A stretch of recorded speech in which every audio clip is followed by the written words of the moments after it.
Okay, so 3 distinct shapes of bacteria. Bless you.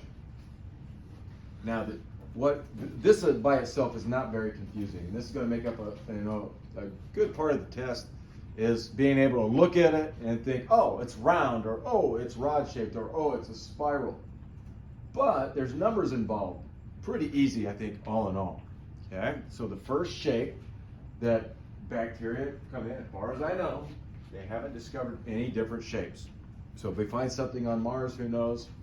Chances are it's going to be one of the 3 that we're going to talk about, but who knows? Okay, so the first one is Coccus. Now, plural singular, cocci singular, plural singular. So Coccus, think about a grape. So if you are eating grapes and you pull a grape off, bacteria that are round, they kind of look like a grape. Okay, so those would be cocci bacteria. Just like that, just round. Think of them as grapes. I tried to place them as food when I did this because that's how I best remembered it. Okay, but now, not only is it round, but you start dealing with numbers. Diplococcus. You notice it's not diplococci, it's diplococcus. Okay, di means 2. So pairs of bacteria. So they like to hang in pairs. When I was a junior in high school, I remember I was in wheat field. It was March. It was like 70 degrees. We had our shirts off. We played basketball for 3 hours. And I don't know if this is where I caught it, but I caught pneumonia. The next day at school, about 11 o'clock, I started feeling woozy. I was just like, I didn't feel good. So I went to the nurse, and she took my temperature. It was 105. And I'm like this, and she goes, well, you better drive home. Okay. I can remember pulling out on 421, seeing a car coming, and it was just like, next thing I know, I'm on my grandma's couch.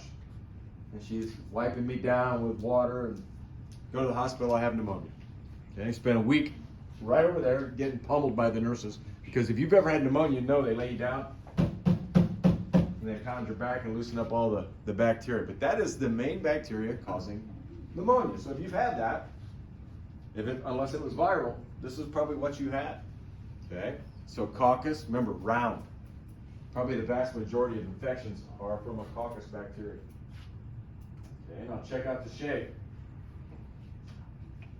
Now they don't come separately. They don't come in pairs. They come in a cluster, like grapes. So if you're eating grapes and you pull a cluster off, think of it that way. Now, I coached wrestling a long time, and I've rolled around on a lot of mats because I wrestled even way before that.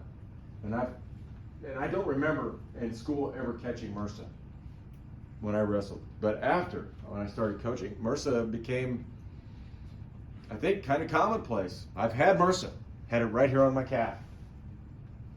Just the mat, you get a lot of people, you could clean them every day, and even though you clean them every day, you get people rolling around. This bacteria is kind of common. You're good as long as you don't have a break in the skin. But if you like scratch, you get a little scratch, it gets in, and you get this. This is what mine looked like. It was huge, huge. And then right there in the center where most of the bacteria was doing the damage, for you who don't know, methicillin resistant Staphylococcus aureus is the name. That's MRSA. Okay, Staphylococcus. There's that word. So the bacteria that cause that come in groups. So somewhere, this guy here got a group of these right there. And you can see how really infected it is. So what's happening here, the body is like, it's sensing there's something wrong. It's forcing the blood here. It's heating it up. Because remember, bacteria love it at 98.6. They hate it when it's hotter. So when I had my pneumonia, my body knew it. Made my temperature go up, and it slowed the bacteria down so the body could catch up. And so this is what's happening here. It's trying to keep it from spreading. My hillbilly grandma, bless her heart, and I've noticed this. When I had this on my leg, she always used to say, when it gets infected, you'll see a streak. Have you guys ever had an infection where you see a streak? If you get an infection, there's a streak. And she always used to, I don't know if it was true or not, but she always teased us, said, if that streak reaches your heart, you're going to die. Well, the streak started going on my leg, and I thought, well, better go to the doctor. I was like watching this thing go, and it went like from my calf, the streak was right here. I thought, I'll go. The doctor said, oh yeah, you got MRSA. I had some antibiotics, some strong ones. Took them all, and next thing you know, I'm good. So Staphylococcus, cluster.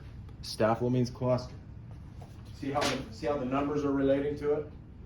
Okay, as long as you know the three shapes and you can identify the numbers, you're good.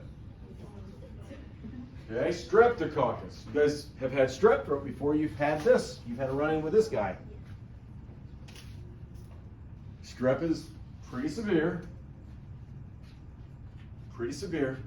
Now, one thing I want to just, while you're writing, if I go back here to Staphylococcus, if you go to hospitals, the majority of really bad infections you get in hospitals are Staphylococcus. Think about it. Hospital, you think, oh man, you're never going to get an infection there because it's pretty clean. But you can. Some of the most wicked ones you can get are at the hospitals. Okay, now back to Streptococcus. Now look at the shape. Looks like a string of pearls, doesn't it? You notice they're not straight, they're kind of crooked or twisted. And that's what strepto means. Strepto means twisted. So strings of twisted coccus-shaped bacteria. So when you get strep throat, and you can look in there and you can't see anything, but you go to the doctor and say, hey, I think I got strep throat.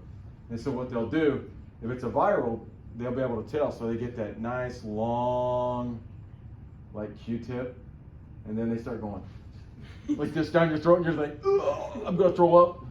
This is what they're after. They're wanting to get as much on that Q-tip as possible. And I think, has anybody not had a strep throat? Okay, you're lucky. Yeah. You could have had this. Check this out. Oh, what the? Look at that. Like, Look how swollen. You know you got a uvula right here, right? The thing looks like a punching bag. Look at it. You can't even see it. It's pushed back. This person has strep throat. I don't know how this person survived. I guarantee you probably took out those tonsils after that. But that's strep throat. Now, you know what the do you know what the white color is? The yellowish white? Pus. Do you know what pus is? I'm going to tell you what gross pus is. Am I grossing you out? yeah. It's all good though. Pus. Think about that word. Ew. That is a disgusting word. Pus. Pus is dead white blood cells. So any white blood cell that goes to attack the bacteria and it dies, it stays there.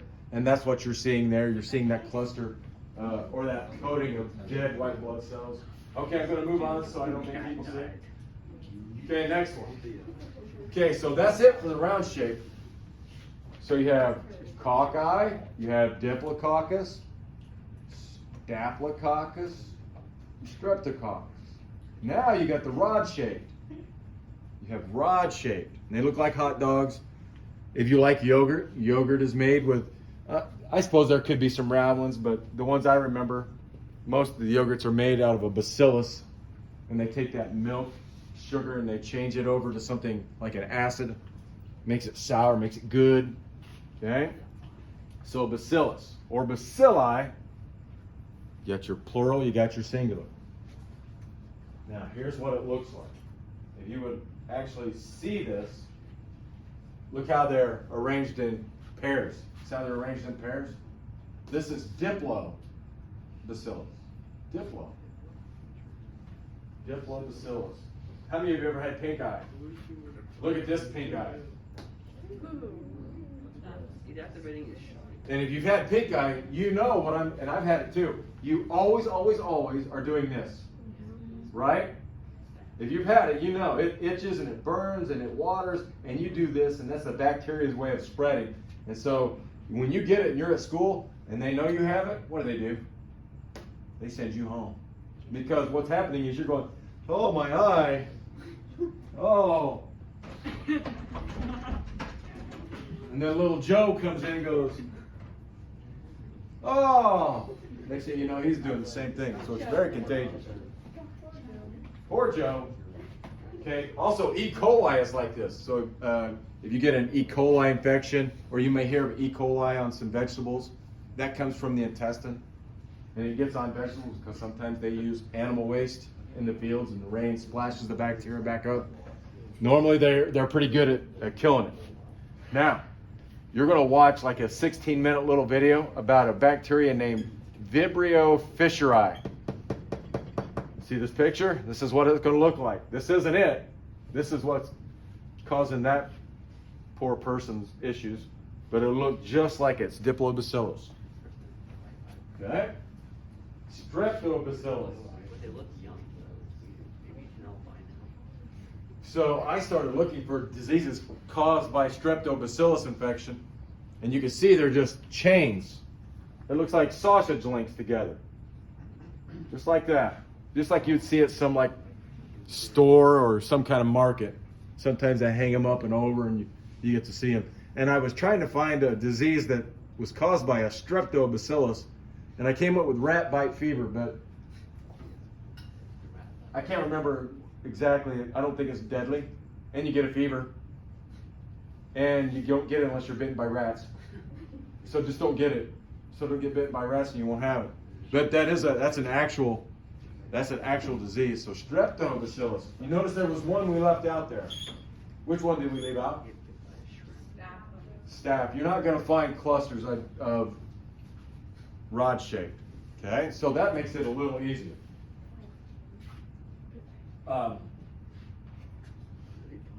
If I go back up and I show you that one again, when I first started teaching, my biology teacher still taught at West Central. He was still there, and I always placed him up here. You know, he was good, and so we did exactly what you're going to do tomorrow. We went around West Central. We tried to find the dirtiest place because that's what my teacher did. And one day, a student came up, and said, "Look, Mr. Dobson, what is this blue stuff in here?" And it looked like somebody had put blue iridescent dye in there. I'm like, I don't know what that is. That's some kind of bacteria. And so I took it to Dean Hill and Mr. Hill. I said, "Hey, Dean, what do you think this is?" He goes, "Oh, this is interesting." And he takes the cap off, and he goes, "Smell." And so I'm going, ah. He says, "What do you think that smells like?" I said, "I don't know." He says, "Smell again." So we're both smelling it. We came down, it smells like corn chips. It smelled like corn chips. And we're going. He says, "I'll research it." Next day he comes in, I come into work, he goes, "Hey, we shouldn't have done that." I'm like, "Oh, great." He says it's Diplobacillus, and he says it's a bacteria called Pseudomonas, which is extremely nasty. And you wouldn't want to get it in your lungs. And it was blue, and I've yet to ever see that again. And he said that's the first time he'd ever seen it in 40 years of teaching. And you'll notice when we start growing, it's going to stink bad. But I can still remember it, corn chips. And then I thought, oh, shit, I'm going to die. I never to get sick, but I wanted to show you that because it was a Diplobacillus. I've yet to see that at Rensselaer. Okay, last one. Here's your last shape. So we talked about round Coccus bacteria, hot dog shaped rod bacillus, rod-shaped bacillus, and this is your spirillum. Spirillum. Now, probably everybody here, you've all heard of Lyme's disease. So it's not the big ticks you get it from that you got to worry about. It's the really little ticks, the deer ticks, that you got to be careful. And it's like scorpions. Big scorpions, they sting you. It's like a wasp. But the little scorpions, they can kill you. Same thing with this. Now, my dad actually has Lyme disease. He had a little deer tick on his back, and he's blind. He can't see it anyway. And so he had a big old thing on his back, and he ended up going to get some antibiotics. And it doesn't seem to bother him too bad, but some people, Lyme disease will wipe them out. That'll make you tired. You'll go through times where you're tired. Your joints ache because that bacteria attacks the joints. If you have it, you can pass it on, say like to your wife through sexual relations. So you can actually, if you have it, you can give it to your wife. And then your wife has children, she can actually pass it on to the children. So Lyme disease, if you get a deer tick, you want to watch it. My son Eli had a deer tick on in the fall, and it didn't even make rings. We got it to where it was dark pink in the center. We took him and he's okay. He didn't have it. They gave him antibiotics and whatever, shots or whatever they do. But you can see the bacteria is a spirillum. Remember I showed you the picture of that lady with gonorrhea? And I told you it was a spirillum bacteria?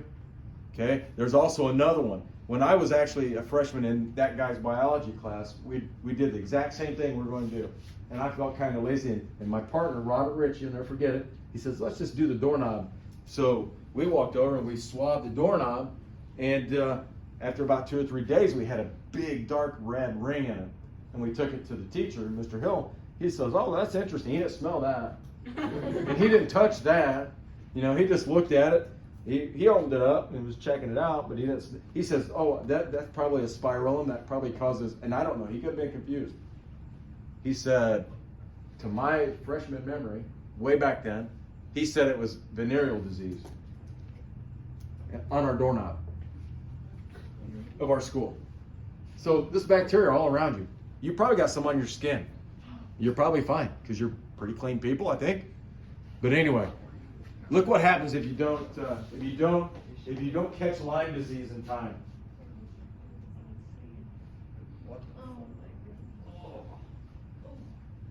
I'm just kidding. That's fake. you guys are all going, oh my God, oh, that's terrible. I don't ever want to get Lyme disease. Everybody always falls for that. That's great. You do know that's fake, right? Now you do?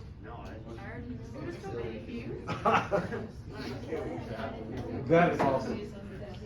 Anyway. Look at the location. It's definitely fake. Trust me. That's why I put it in there.